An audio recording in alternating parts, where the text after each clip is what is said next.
Hey guys, it is finally Friday and here's 5 fascinating stories from the world of gaming to get you all caught up. First up today, it seems people staring at their phones constantly to catch Pokémon is causing some trouble.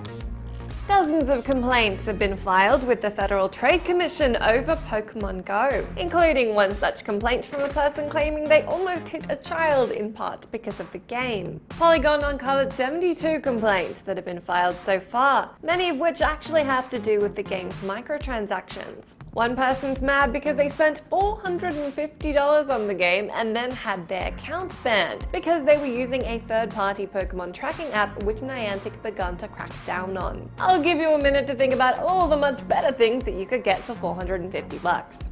Other complaints have been due to private areas serving as Pokestops and gyms, causing a lot of people to request access to find critters. So many details about Battlefield 1's single-player campaign dropped this week, including who you'll be playing as. You'll be controlling 4 characters, a fighter pilot, an armor crewman, a rebel fighter, and a message runner. Lead designer Danny Berlin has also indicated that the campaign is going to reflect Battlefield's open sandboxes more closely, so you may be saying goodbye to those tight corridor combat spaces. The single-player campaign will include 5 war stories called Friends in High Places, Nothing is Written, Through Mud and Blood, Avante Savoia, and The Runner. Avante Savoia will take you to the Alps in a battle between Italy and the Austro-Hungarian Empire, while The Runner will put you in the shoes of an Anzac messenger near the Gallipoli landing site. You can check out the full descriptions for each story on GameSpot. Assassin's Creed and Far Cry fans may not want to hold your breath for the next installment, as it may not be coming next year. Ubisoft CEO Yves Guillemot told GameSpot, "What we saw in the development of the next Assassin's Creed was that we had an opportunity to take it to another level. So we said we'll take all the time it takes to make the experience fantastic.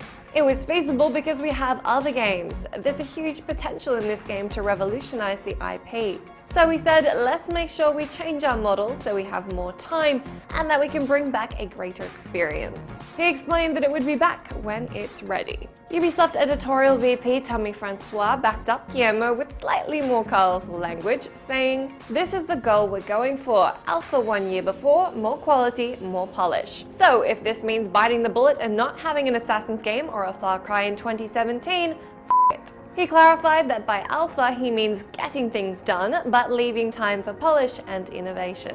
The next Assassin's Creed title on the radar is the Ezio Collection, which is a remastering of AC2, Brotherhood and Revelations. That's due out on November 15 for PS4 and Xbox One. Next up, Best Buy has revealed that they'll be selling a version of the Skyrim remaster with a Dovahkiin mask. Okay, Dovahkiin mask might be a slightly too generous definition, but the $75 Dragonborn bundle does include a physical copy of the game in a steelbook case and a soft-looking Dragonborn hat, which should complete your shitty Dovahkiin cosplay for Halloween. The special edition of the game will include new visual effects, including god rays, new snow shaders, and a bunch of other graphical goodies. Finally, No Man's Sky is being investigated over misleading advertising claims. After receiving multiple complaints, the UK's Advertising Standards Authority is looking into whether the game did indeed publish misleading advertisements. According to Eurogamer, the ASA can have offending ads removed and blocked from appearing again. The ASA confirmed they've reached out to Hello Games and Valve in an attempt to get answers about No Man's Sky's advertisements on Steam.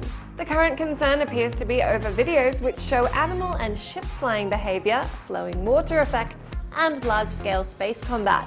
The ASA is also presenting questions over the quality of the game's graphics as shown on the Steam page versus the game at launch, as well as its apparent references to a lack of loading screens, how the trading systems would work, and factions vying over territory.